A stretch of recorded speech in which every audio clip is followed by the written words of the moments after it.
कहानी एक अमीर शहजादा। बहुत समय पहले की बात है। एक बड़े राज्य में राजा विक्रम सिंह रहते थे। उनके पास अपार धन दौलत थी। सोने चांदी के महल, कीमती घोड़े, अनगिनत सैनिक और एक सुखी परिवार। राजा का एक ही बेटा था, राजकुमार आदित्य। आदित्य बचपन से ही बेहद होशियार और निडर था, लेकिन उसकी परवरिश बहुत ऐशो आराम में हुई थी। महल में जो चाहे वही मिल जाता। बाहर की दुनिया की भूख, दर्द, गरीबी, इन सब से वह बिल्कुल अनजान था। कहानी का पहला मोड़। एक दिन राजकुमार ने महल से बाहर जाने की जिद की। वह आम लोगों की जिंदगी देखना चाहता था। राजा ने मना किया, लेकिन राजकुमार ने अपनी जिद पर अड़कर साधारण कपड़े पहने और अकेले ही नगर भ्रमण पर निकल पड़ा। जैसे ही वह बाहर गया, उसने पहली बार गरीब बच्चों को भूखे पेट रोते देखा। एक बूढ़ा किसान खेत में पसीना बहा रहा था, लेकिन फिर भी उसकी थाली खाली थी।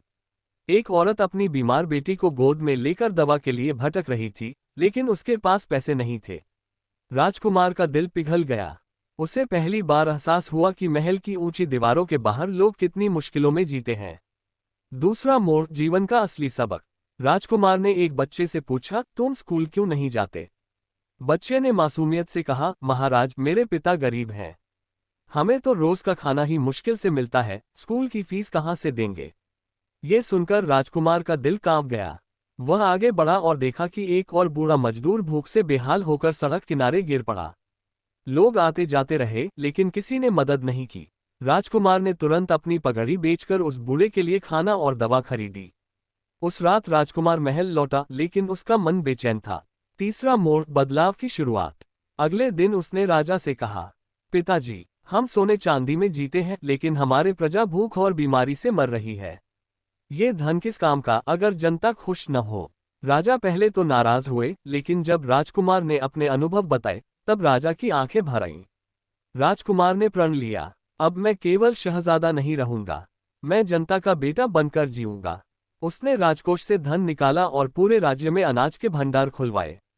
गरीब बच्चों के लिए मुफ्त शिक्षा की व्यवस्था की। बीमारों के लिए दवाखाने खोले। चौथा मोड़, कठिनाई और सच्ची परीक्षा। लेकिन ये सब आसान नहीं था। राज्य के कुछ मंत्री और लालची सेठ इससे खुश नहीं थे।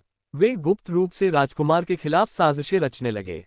एक रात जब राजकुमार गांव में गरीबों को खाना बांट रहा था, तभी गुंडों ने उस पर हमला कर दिया। राजकुमार ने बहादुरी से लड़ाई की, लेकिन घायल हो गया। गांव के लोगों ने अपनी जान की परवाह किए बिना राजकुमार को बचाया और उसकी सेवा की। पहली बार राजकुमार को एहसास हुआ कि असली ताकत जनता का प्यार है, न कि सोना चांदी। अंतिम मोड़, सीख और विरासत। कुछ महीनों बाद राजकुमार ठीक हुआ। पूरे राज्य में उसकी चर्चा होने लगी। लोग उसे दयालु शहजादा कहकर बुलाने लगे। राजा विक्रम सिंह ने वृद्धावस्था में राजगद्दी अपने बेटे को सौंप दी। राजकुमार आदित्य ने राज्य चलाने का प्रण लिया। अब कोई भी बच्चा भूखा नहीं सोएगा, कोई भी गरीब बिना इलाज के नहीं मरेगा, और कोई भी इंसान शिक्षा से वंचित नहीं रहेगा। राज्य में समृद्धि फैल गई। लोग कहते, सोने चांदी से नहीं, बल्कि अच्छे कर्मों से इंसान महान बनता है। नैतिक शिक्षा, मॉरल ऑफ द स्टोरी। उंगली से दाहिनी ओर इशारा, असली अमीरी धन दौलत से नहीं, बल्कि दया और सेवा से होती है। उंगली से दाहिनी ओर इशारा इंसान वही है जो दूसरों के दुख दर्द को समझे। उंगली से दाहिनी ओर इशारा, जनता का प्यार ही सबसे बड़ी शक्ति है।